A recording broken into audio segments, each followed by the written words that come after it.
Tu sabe que no cristianismo a interpretação correta da Bíblia ela sempre foi um desafio. A gente precisa encontrar um equilíbrio entre dois extremos que são muito perigosos. De um lado, a gente tem o erro de colocar a tradição da igreja no mesmo nível de autoridade das escrituras, como acontece, por exemplo, no catolicismo romano e no catolicismo da ortodoxia oriental. Esse erro mistura a palavra de Deus com as palavras humanas, distorcendo a mensagem divina e colocando o mesmo peso nas duas coisas.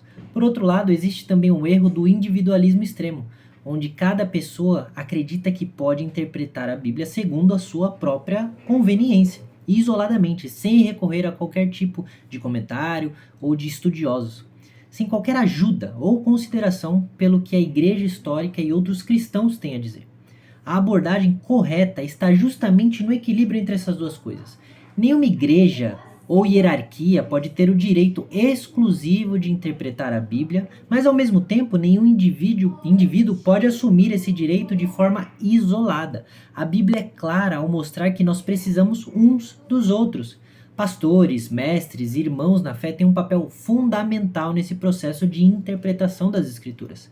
Afirmar que a Bíblia é a fonte exclusiva de interpretação de si mesma, ou seja, que a Bíblia é quem interpreta a própria Bíblia, não significa que ela não requer interpretação humana.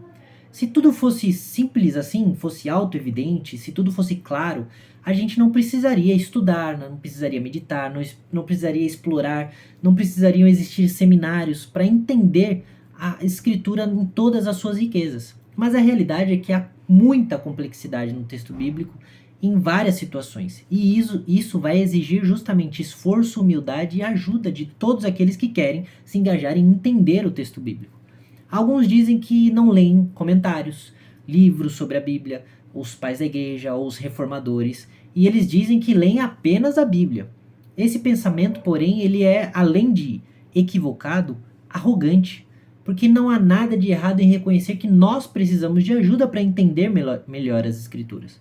Comentários, sermões, recursos teológicos, eles não interpretam a Bíblia por nós como se o que aquelas pessoas dissessem tivessem o mesmo valor do que as Escrituras, mas eles ajudam a enxergar claramente o que a própria Bíblia está dizendo. Até porque quando o autor escreveu, quando Paulo escreveu, quando Pedro escreveu, todos eles tinham uma mensagem em mente que eles queriam passar e que o seu público entendesse. A gente só precisa entender que mensagem é essa, achar que mensagem é essa. Ao contrário do que ocorre na tradição católica romana, ortodoxa oriental, pastores, mestres e estudiosos não são fontes de interpretação. Eles são fontes de informação sobre a interpretação. Eles não têm autoridade para definir o que a Bíblia diz, mas eles têm um papel importante de nos ajudar e nos guiar para que nós entendamos aquilo que a Bíblia diz e a verdade que está nela.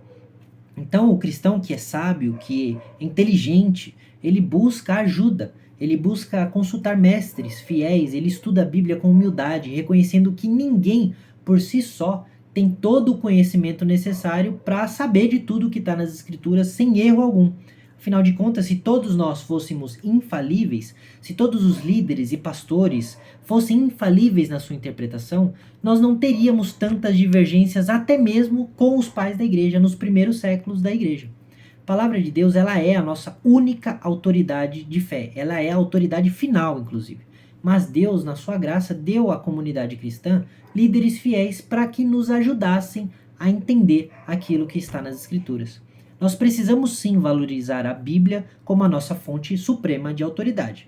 Mas também precisamos reconhecer que Deus usa pessoas e recursos para nos ajudar a entender melhor as Escrituras, ao longo disso de toda a história da igreja.